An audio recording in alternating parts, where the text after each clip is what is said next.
অন্তর্বর্তীকালীন সরকার মানে দুর্বল সরকার। বাংলাদেশের অনেক সময় এমন এমন রাজনৈতিক দল আসে যারা দেশের স্বার্থ বাদ দিয়ে প্রতিবেশী রাষ্ট্রের স্বার্থ উদ্ধারে ব্যস্ত হয়ে যায়।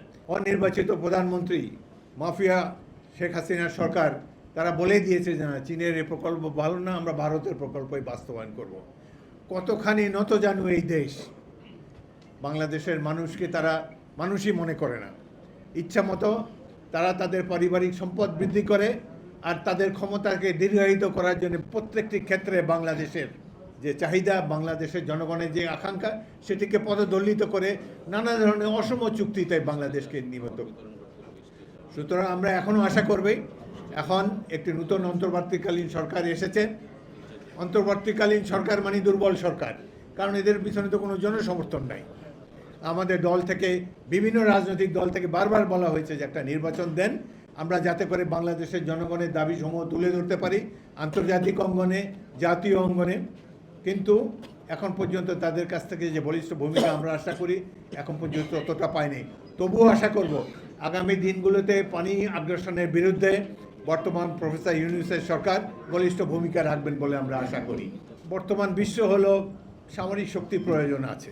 অনেক দেশ আছে যাদের সামরিক শক্তি কম, কিন্তু তারা জনগণকে প্রশিক্ষণের মাধ্যমে প্রশিক্ষিত করে বা তাদেরকে প্রকৃত জাতীয়তাবাদী চেতনায় উদ্বুদ্ধ করে এই জনগোষ্ঠীকেই একটি শক্তিতে রূপান্তরিত করতে পারে।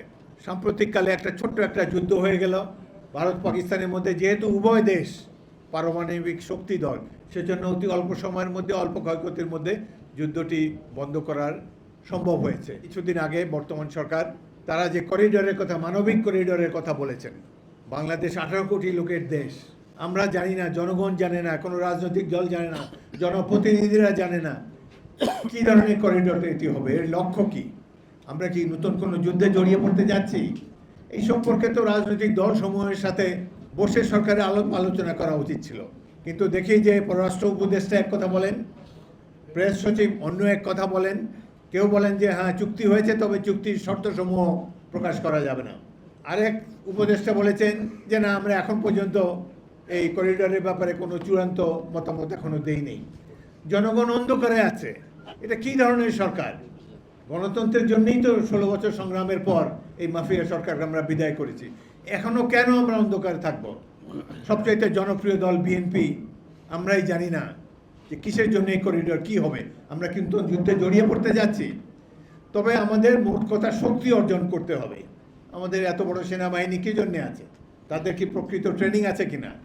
আমরা কি খালি খাল উদ্ধার করব, নদী উদ্ধার করব, রিলিফ ডিস্ট্রিবিউশন করব, ব্রিজ বানাবো, এইসব করব না? আমাদের মূল কাজ যেটা, জনগণকে শক্তি সামর্থ্য দিয়ে স্বাধীনতাকে অক্ষুণ্ণ রাখবো, এই ব্যাপারে রাষ্ট্রীয় সিদ্ধান্ত প্রয়োজন। এবং আমাদের যেটি অত্যন্ত প্রয়োজন, এই দেশের একটা ভাইব্রেন্ট ইউথ জেনারেশন আমরা এখন দেখতে পাচ্ছি। বাংলাদেশের অনেক সময় এমন এমন রাজনৈতিক দল আসে যারা দেশের স্বার্থ বাদ দিয়ে প্রতিবেশী রাষ্ট্রের স্বার্থ উদ্ধারে ব্যস্ত হয়ে যায়। বাংলাদেশকে একটি শক্তিশালী রাষ্ট্রে নিয়ে যেতে চাই, আমরা ঐক্যবদ্ধ থাকতে চাই। কোনো ধরনের আগ্রাসনের সাথে আমরা জড়িত হব না। দেশের সামগ্রিক অর্থনৈতিক মুক্তি আমাদের লক্ষ্য। এই লক্ষ্য অর্জন করতে হলে আমাদের এই অ্যামেচার সরকার বাদ দিয়ে একটি নির্বাচিত সরকার দরকার, এবং এই ইয়ং জেনারেশন হবে আমাদের এই স্বাধীনতা, সার্বভৌমত্বের রক্ষা।